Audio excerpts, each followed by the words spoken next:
You started the National Association of Black Professional Organizers. I know you Hmm. started it with a few other people as well. I did. Can you Yeah. tell me a little bit more about that and what motivated you to start that organization, what its mission is? Yeah. So when I became, when I was just looking into becoming a professional organizer, I was reaching out to different organizers in my area to, see if, hey, can I shadow you? Can I work with you for free so I can get experience? And I found that a lot of the women that I reached out to would just be like, oh no, I don't do that, or they would just say, oh, just join NAPO. But Hmm. there was one woman that I reached out to who happened to be a Black woman who happened to have freckles like me. So, she was a Black woman who looked like me and was like, at that time, one of the most successful professional organizers in the Atlanta area. And I reached out to her and she was like, sure, let's sit down for coffee. So she met me for coffee. She invited me to go on a few jobs with her so that I can see. And she's the one who was like, just start your business now. It's low startup costs. All you Hmm. have to do is this, and this.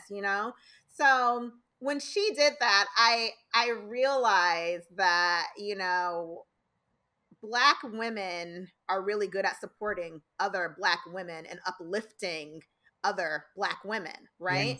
Yes, yes. Because the other women, they were not Black and they did not care, like, to educate me on anything or To to, mentor you. right, mentor me or any of those things.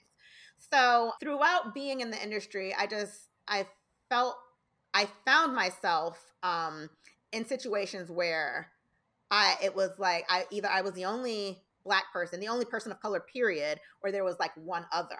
So for Hmm. example, when I did the Container Store partnership, they flew us to Coppell, Texas, because that's where they're headquartered at. And there were probably about maybe 30 professional organizers in the room.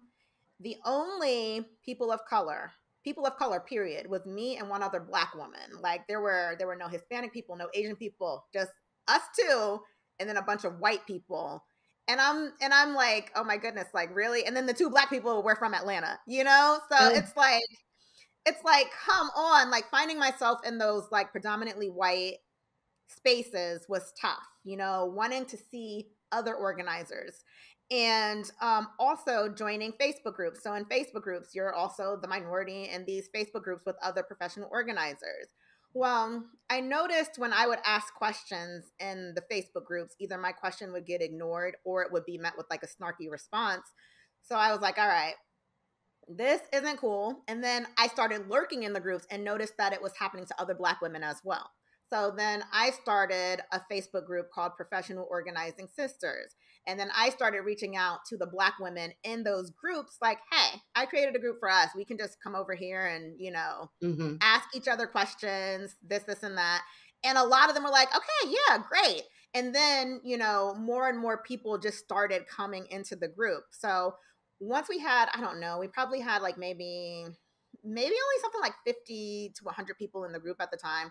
I asked if anyone was in the Atlanta area was interested in meeting up and getting together for a brunch or something like that. So we got Hmm. together for a brunch. We met like around somewhere like near the birthplace of MLK. We met over there, Auburn Avenue, and we sat down for brunch and we just had, it was so good to be around other Black professional organizers and then hearing their stories. So many of them had, they wanted to become organizers a long time ago, but had issues with, the lack of support, other organizers not, being interested in mentoring them or answering their questions or just not seeing other like Black and brown faces. So they Hmm. kind of had the same issues that I had with it because it still is a predominantly white space.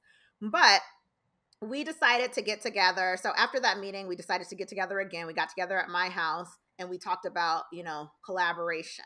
And Hmm. from that, then we decided that, creating NABPO would be a good thing for other, BIPOC people around the country. Hmm. And that's how NABPO was born.